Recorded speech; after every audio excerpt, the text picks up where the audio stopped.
Meine Damen und Herren, ich gestehe, ich war so nie so der ganz große Eurovision Song Contest Fan. Und dann war aber umgeben von Freunden, die das immer geguckt haben. Und ich war ein bisschen zögerlich und so. Und 2014 war für mich ein Wendepunkt, weil da trat eine Künstlerin auf. Und ich verbinde mit der vor allen Dingen Courage. Und natürlich wahnsinniges Talent. Und das Schöne ist, dass diese Künstlerin heute zum wiederholten Mal bei uns ist. Und wir freuen uns auf Conchita.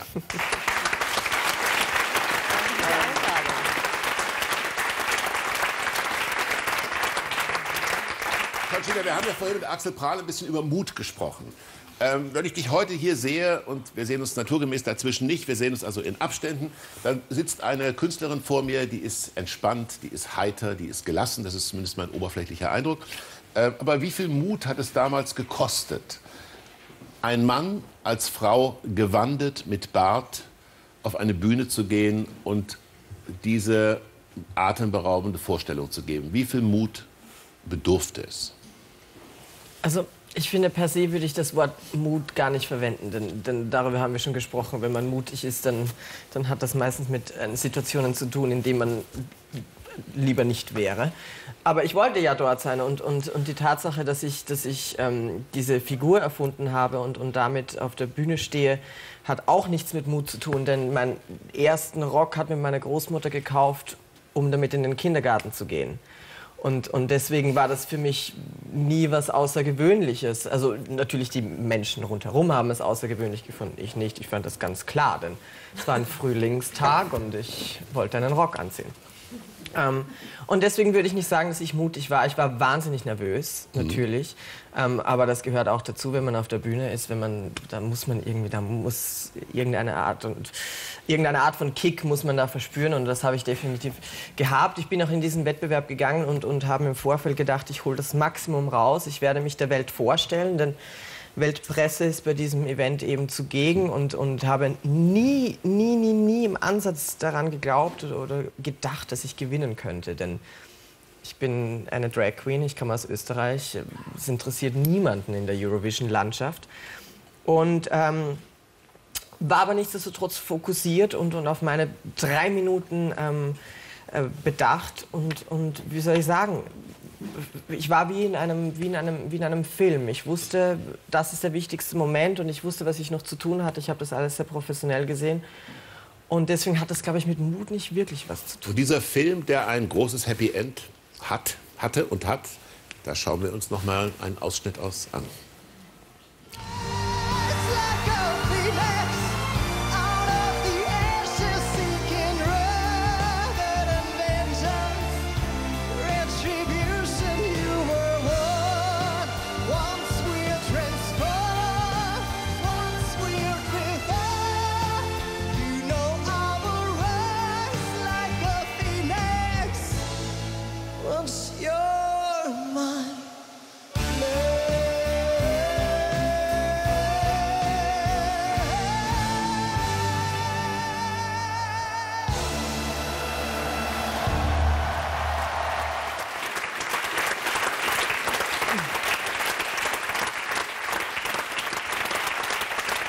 Laura Bontorra ist, glaube ich, ein großer ESC-Fan. Ja, nicht groß, aber ich gucke schon jedes Jahr. Wie guckst du? Betreutes Gucken, ne? Betreutes Gucken. Betreutes Gucken, ja. Macht man nicht allein, ne? Mit Twitter. Betreutes Gucken mit Twitter. Nee, schon mit Freunden, aber heutzutage online, wir haben drüber gesprochen. Ich gucke schon auch viel, was so die User schreiben. Und das ist ja gerade beim ESC, hat eine riesen Online-Community. Also da geht dann im Netz richtig was ab. Und ich finde das schon immer sehr spannend. Also Sind Sie mit dem ESC aufgewachsen? Ja, das war so eine der Gelegenheiten, wo wir dann, der Fernseher stand bei uns zu Hause im Schlafzimmer. Und dann durften wir alle zu Mama und Papa ins Bett. Und dann haben wir, ich habe noch 2 Brüder, und dann haben wir alle mal ESC geguckt. Das hieß ja damals noch anders. Und haben aber in erster Linie geguckt, was die alle anhaben. Was die gesungen haben, war nicht so wichtig. Ja. Aber es war gemütlich. Da gab es immer schon viel zu gucken. Ja. Barbara, du moderierst nicht Trump. Aber du moderierst am 9. Februar in der ARD, wie ich höre, du reist für uns nach Kiew. Nein. Nein. Das hast du falsch gemacht. Das machst du nicht, aber du bleibst hier, aber in Kiew findet das statt. Nein. So, auch nicht. Also Barbara moderiert auf jeden ist zwar Fall. schon knietief Barbara, eingetaucht in die Materie, aber so du ganz... moderierst aber auf jeden Fall die Sendung, wo 5 Kandidaten... Richtig! Ja. So, aber da muss ich ja dann erstmal entscheiden, wer nach Kiew fährt. Ach, das steht noch gar nicht Ach, fest. Hubertus, Ach jetzt so. tu noch mal zurück. Jetzt kommt er. Ah, verstehe. Am 9. Erzähl. Februar, meine Damen und Genau. Herren, werden wir hier in Deutschland bei der Sendung Unser Song überhaupt erstmal entscheiden, wer denn überhaupt nach Kiew fährt. Wir können doch einfach Conchita schicken. Das macht die Sache einfacher. Das wäre schön. Das wäre schön. Das wäre schön. Aber wir werden einen tollen Kandidaten aussuchen. Wir haben 5 tolle Also zur ich Wahl, nicht. oder? Ich du nicht. bist nicht dabei. Nein, Ich bin dabei, Ja. aber nicht in genau, der Jury so, sozusagen. richtig. Aber unsere Zuschauer dürfen natürlich anrufen und Ja. entscheiden. Kannst du schon mal ein bisschen was verraten? Also du hast ja schon mal ein bisschen reingehört. Meine Güte, ich habe reingehört, aber nicht so deutlich und aufmerksam, dass ich mir hier jetzt ein Urteil bilden Das könnte. sollst du ja auch noch gar nicht. Du sollst ja auch niemanden Eben. beeinflussen. Aber Ich freue mich aber schon sehr auf die Show, denn ich bin am Ende des Tages immer noch ein Riesenfan von diesem Gesangswettbewerb und deswegen, ja, es wie ist soll ich wirklich sagen, wenn ich dann Talente höre, dann sitze ich auch zu Hause und denke mir, ja, genau. also, man hat eine Meinung. Ja, und du weißt, wie es ihnen geht. Du, Ja, du ich kannst weiß, dich wie in es diese ihnen Rolle geht. reinversetzen, Ja. in diese Geschichte. Das ist überhaupt das Tolle, finde ich, dass man, wenn man Ja. auf der Bühne steht, dass du niemals dich über jemanden auf einer Bühne eigentlich lustig machen kannst oder willst oder würdest, weil du so sehr das anerkennst, dass sich da Menschen hinstellen, die das ja nicht gewohnt sind, auf einer großen Bühne zu stehen und dann einfach 3 Minuten lang das durchstehen. Das alleine. Text nicht vergessen, Melodie nicht vergessen. Das Beziehungsweise ist Wahnsinn. finde ich, es gibt natürlich Künstler, die beim Song Contest waren, die schon große Bühnen bespielt haben. Aber es gucken 200 Millionen Menschen zu. Und dieses Publikum hat man sonst nie auf der Welt. Und das ist schon wirklich eine überragende Situation, in der man sich da befindet. Und deswegen, ja, würde ich mich nie über irgendjemanden lustig machen, der irgendetwas auf der Bühne darbietet. Ja. Jetzt, wenn du heute auftrittst, es hat sich viel verändert seit 2014, bist du immer noch das kleine Mädchen, das sagt, ich möchte einfach nur im Rock auf der Bühne stehen und schön geschminkt sein? Oder hat dein Auftreten inzwischen auch eine andere Dimension bekommen? Es hat definitiv auch eine andere Dimension. Ich glaube schon, wenn wir schon mal damit anfangen. Früher war ich sehr darauf bedacht, dass man mich mit Sie anspricht, nicht in der Höflichkeitsform, sondern denn ich habe gesagt, ich bin eine Drag Queen und ich möchte mit Respekt behandelt werden. Und wenn meine Entscheidung es ist, in der Öffentlichkeit eine Frau zu sein, dann möchte ich auch so betitelt werden. Mittlerweile, mir wird sehr schnell langweilig und mein Leben besteht ausschließlich aus Veränderung und mittlerweile sehe ich das auch nicht mehr so eng. Ich muss auch ehrlich gestehen, dass diese Kunstfigur für mich 2014 den absoluten Zenit erreicht hat und ich finde, dass ich eigentlich mit ihr, so wie ich jetzt hier sitze, alles erreicht habe, was ich erreichen konnte. Und momentan, und das sieht man auch ein bisschen, ich trage weniger Make-up, es ist alles ein bisschen androgyne etc. Das ist eine Veränderung, die sich irgendwie eingestellt hatte, weil ich mich am Ende des Tages einfach weiterentwickle. Deswegen, nein, bin ich nicht mehr diese Person, die wahrscheinlich vor 2 Jahren hier saß. Aber hältst du es für unwahrscheinlich, dass du vielleicht irgendwann gar kein Make-up mehr hast? Also, Nein, das hatte ich gar nicht für oder? unwahrscheinlich. Also das könnte alles passieren. Das kann alles passieren. Jetzt sag mal auch mal Ich weiß ehrlich, nicht, das was ist mir ja auch einfällt. wahnsinnig viel Arbeit, diese Haare immer und die ganze Schminke und alles, oder? Also das ist ja auch wahnsinnig schön, wenn man es mal nicht hat. Naja, Barbara, die Haare sind ja gemacht, bevor ich sie aufsetze. Du bist nie dabei, wenn deine Da bin Frisuren ich nicht entstehen, dabei. meinst du? Ja. Von daher ist das mal nicht das Problem. Aber ich habe es auch wirklich sehr genossen, mich in dieser Art Kleider zu zwängen und in denen man wirklich nicht atmen kann und Schuhe zu tragen, die 13 cm Absätze haben. Wirst du auch immer gefragt, sag mal, ist das nicht wahnsinnig unbequem? Natürlich Sagen ist die es wahnsinnig zuerst, ja, unbequem. natürlich sagen die Leute immer als allererstes, sag ich Der Sitzschuh. selbstverständlich ist es die Hölle. Der Sitzschuh. Was, ja, aber es Der ist völlig Sitzschuh. wurscht, das sind nicht die Kriterien, nach denen Aber was man ich sich ganz ein spannend finde, Kleid Conchita, aussucht. würdest du so weit gehen? Ich meine, David Bowie war ein Mann, der sich immer wieder in jedem Jahrzehnt neu entworfen hat. Würdest du so weit gehen, dass du auch mal auf den Namen Conchita Ja. verzichtest? Also Ja. eine gänzlich neue... Ja, ja, weil ich, wenn man stehen bleibt, hat man verloren. Und ich kann doch gar nicht mehr dasselbe, also natürlich im Großen und Ganzen bin ich schon immer noch der gleiche Mensch, aber ich habe so viel erleben dürfen in diesen 2 Jahren. Ich habe so viele Künstler kennengelernt, schon allein mein Musikgeschmack von My Heart Will Go On bis hin zu diversesten absurden Avantgarde-Stücken, die ich liebe. ich kann gar nicht anders. Ich muss mich weiterentwickeln und irgendwann passt der Name einfach auch nicht mehr und dann lasse ich mir was Neues einfallen. Das finde ich toll. Wirklich, auch deshalb, dafür braucht man nämlich auch Mut. Dass man sagt, ich fange was Neues an. Das ist nämlich eigentlich das, was am mutigsten ist. So, ich habe ein super Spiel für euch. Bitte sehr, bitte mal weitergeben an Herrn Prahl. Das ist für Laura, das ist für dich und das ist für mich. Wir spielen jetzt ein lustiges Spiel, das uns immer sehr erfreut. Und dieses Spiel heißt Noch niemals habe ich. Ach, ich liebe es. Ja? Ja. Niemals habe ich. Noch niemals habe ich. Und ihr werdet dann immer, ich werde ein Statement vorlesen und ihr haltet dann das nach vorne und vielleicht erzählen wir dazu eine Geschichte. Noch niemals bin ich in einem Konzert eingeschlafen. Du bist noch niemals in einem Konzert eingeschlafen? Nö. Was, echt? Ja, entweder ich gehe vorher raus, Ja? aber Okay. mitten im Konzert einschlafen. Ich bin durch die ganzen Rolling Stones durchgepennt. Ja, oder? Es geht super. Nee, Ja, es klingt ja auch alles ein bisschen durch gleich. die Rolling Stones, Ja, aber durch es die... war schon vor langer Zeit, aber das ganze Konzert, als ich aufsagt, war es vorbei. Ursache war Drogen oder? Einfach, Die Vorbands waren so langweilig. das finde ich auch toll. Da können sich übrigens die Rolling Stones auch noch dran erinnern, haben sie mir letztens erzählt. Da war mal einer, der hat das ganze Konzert über gepennt. Ja. Noch niemals habe ich auf dem Rücksitz eines Polizeiwagens gesessen. Ach, Oh. Herr Wonton. Bontower. Warum? Alkohol im Spiel. Ja, ein bisschen. Ja.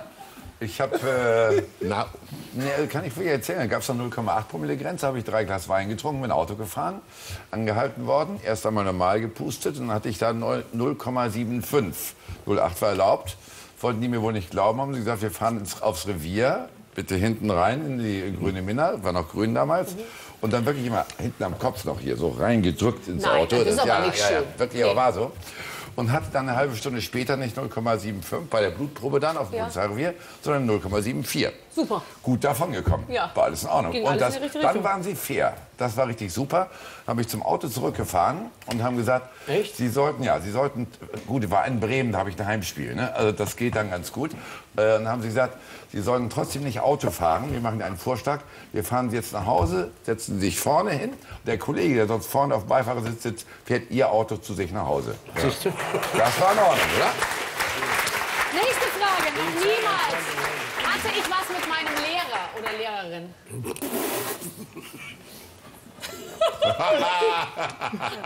Conchita. So, noch niemals habe ich jemanden geküsst und es danach bereut. Boah, das ist jetzt aber dreimal ums Eck gedacht. Noch niemals habe ich jemanden geküsst Barbara, und lass es das danach bereut. Schild unten. Nee. Nö. Noch niemals, oder? Nee. Ich enthalte mich der Stimme. Okay, gut. Noch niemals bin ich mit einer Luftmatratze abgetrieben. Inwiefern? Das verstehe ich auch nicht. Mit der Luftmatratze aufs Meer rausgetrieben worden. Ausgetrieben. Jetzt nicht vor Bist du mal abgetrieben? Ja, Helgoland. Ne? ich wurde abgetrieben. Wohin? Jetzt ist es raus. Mein Gott, hier kommt aber wirklich alles zur Sprache heute Abend. Was ist Ich bin passiert? auf der Erzähl. Luftmatratze eingenickt in Neustadt in Holstein, wo ich aufgewachsen bin, war in der Badeanstalt und bin tatsächlich rausgetrieben und zwar richtig aufs offene Meer und bin auch erst wieder aufgewacht, weil die Luftmatratze Luft Oh verlor Gott, wie schrecklich. und die Menschen waren nur noch so klein.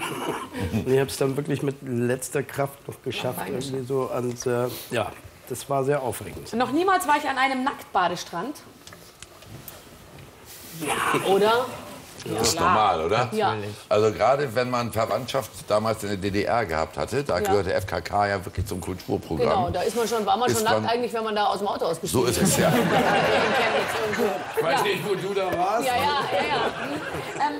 Noch niemals habe ich einen Superstar auf den Mund geküsst. Nicht nur einen. Definiere Superstar. Ja, also... Fängt bei Axel Prahl an. nee, danke. Bei Karianne auch. Nein, habe ich nicht. Nein, noch Uwe niemals Seeler. habe ich. Niemals. Haben wir alle noch nie mit einem Superstar geküsst? Conchita hat doch. Ach, Conchita. doch, hast du mit einem Superstar? Also ich denke, es waren zwei. Namen bitte, Namen, Conchita. Mit Ricky Martin und Elton John. Das ist ein Flyer. Ich werde verrückt. Mit Ricky Martin und Elton John. Ja, also geküsst ist natürlich viel zu viel. Ja, aber da sieht man es ja, Ja, gerade. Aber das ist schon, also Elton John geht aber ganz schön ran, hier, Ja. muss man sagen. Der denkt sich jetzt oder nie. Mit oder ohne Zunge? Genau. Und schade, dass du den Hut auf hast und er die Brille, sonst wärt ihr noch ein Stückchen näher aneinander rangekommen. Ja, es war eine sehr absurde Situation, denn ich durfte den Sir eben kennenlernen und ich war in diesem Meet-and-Greet-Raum mit vielen anderen Menschen, die dieses Konzert besucht haben. Und wir haben alle gewartet und dachten, lang kann es jetzt nicht mehr dauern, denn uns wurde gesagt, um pünktlich 7:30 fängt er an und um 9 ist er wieder zu Hause.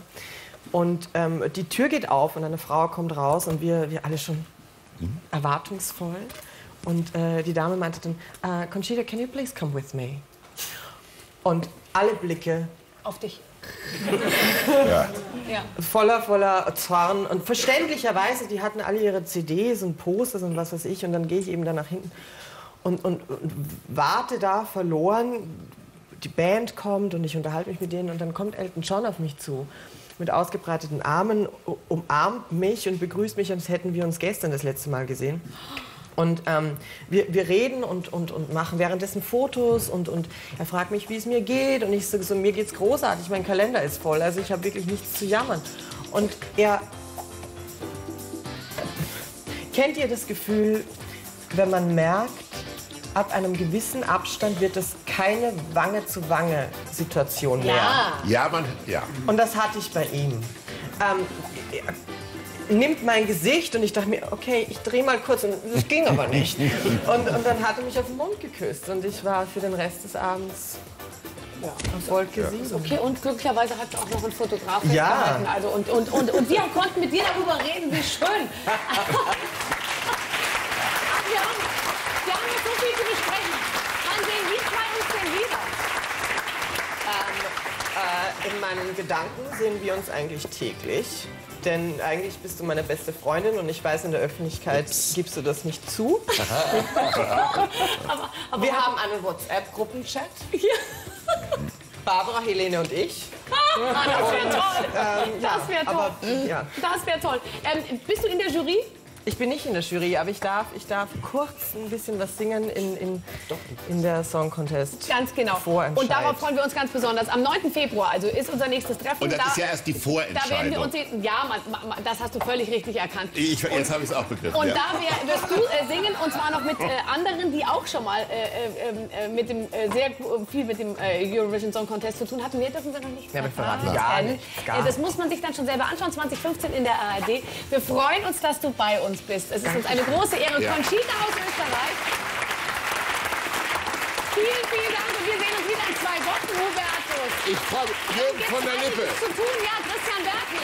Jürgen von der Lippe, dann kommt der Kollege Schmitz aus Köln. Ja, und Thomas Kausch wird bei uns sein. Und ein Schlafforscher. Olivia Jones kommt auch. Und jetzt bleiben Sie dran, es kommt Ina Müller. Mit Roland Inas Kaiser Nacht. und Micky Beisenherz. Gute Nacht und Ja. vielen Dank an unsere Gäste. Danke sehr.